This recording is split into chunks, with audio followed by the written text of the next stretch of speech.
4 দিন আগে আমরা এই পেজে একটা পোস্ট করেছিলাম যেখানে বলেছিলাম যে সাহারা মরুভূমির বালি আটলান্টিক মহাসাগর পার করে 5000 কিলোমিটার দূরে আমাজন জঙ্গলে গিয়ে পড়ে। এই কথাটা শুনে আপনারা অনেকেই অবাক হয়ে গেছিলেন। দেখুন সেই পোস্টটা এই মুহূর্তে দেখতে পাচ্ছেন, এখানে ছবি দিয়েও করা আছে। তো এটা দেখে আপনারা অবাক হয়েছিলেন, বলেছিলেন কি ফাও বকেন ভাই সাহেব, এসব তো ঠিক না, এত দূর কীভাবে যেতে পারে। তো আমি ফেসবুকে একটা ভিডিও পেয়েছি, এক্সপ্লোর উইথ সাইদ, উনি সম্ভবত বাংলাদেশের মানুষ, উনি এই ভিডিওটা করেছেন। একবার আপনারা এই ভিডিওটা দেখুন, তাহলে খুব ভালো করেই জিনিসটার হাতে প্রমাণ পেয়ে যাবেন।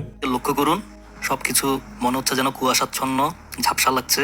বাস্তবে কোনো কুয়াশাই নেই।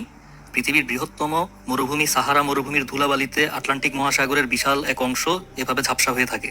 উত্তর আফ্রিকার 11টি দেশ জুড়ে বিশাল জায়গা নিয়ে সাহারা মরুভূমি রয়েছে। সেখানে যে প্রচণ্ড ধূলিঝড় তৈরি হয় তা প্রায় 5-10 কিলোমিটার পর্যন্ত উপরে উঠে যায়, এবং উপরে উঠে যাওয়া এই সাহারান ডাস্ট বাতাসের মাধ্যমে আটলান্টিক মহাসাগরে চলে আসে।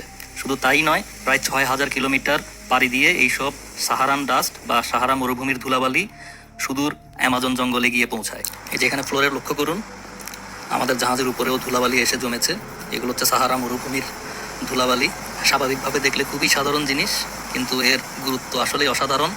আশা করছি আপনারা বুঝতে পারলেন যে এই পৃথিবীতে অনেক বিস্ময়কর জিনিস ঘটে, সেগুলো হয়তো আমরা জানি না, এবং যখন শুনি প্রথমে সেগুলো আমাদের বিশ্বাস হয় না।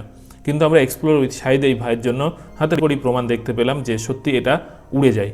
এবং এই বালির জন্যই কিন্তু আমাজন জঙ্গলের এই যে বিশাল পরিমাণে গাছপালাগুলো বেঁচে আছে। যদি বালিগুলো উড়ে না যেত তাহলে কিন্তু উদ্ভিদের বৃদ্ধিতে অনেক সমস্যা হতো। এ বিষয়ে বিস্তারিত জানতে চাইলে আপনি কমেন্টে একটা লিঙ্ক পাবেন, ওটা দেখে নেবেন। Thank you.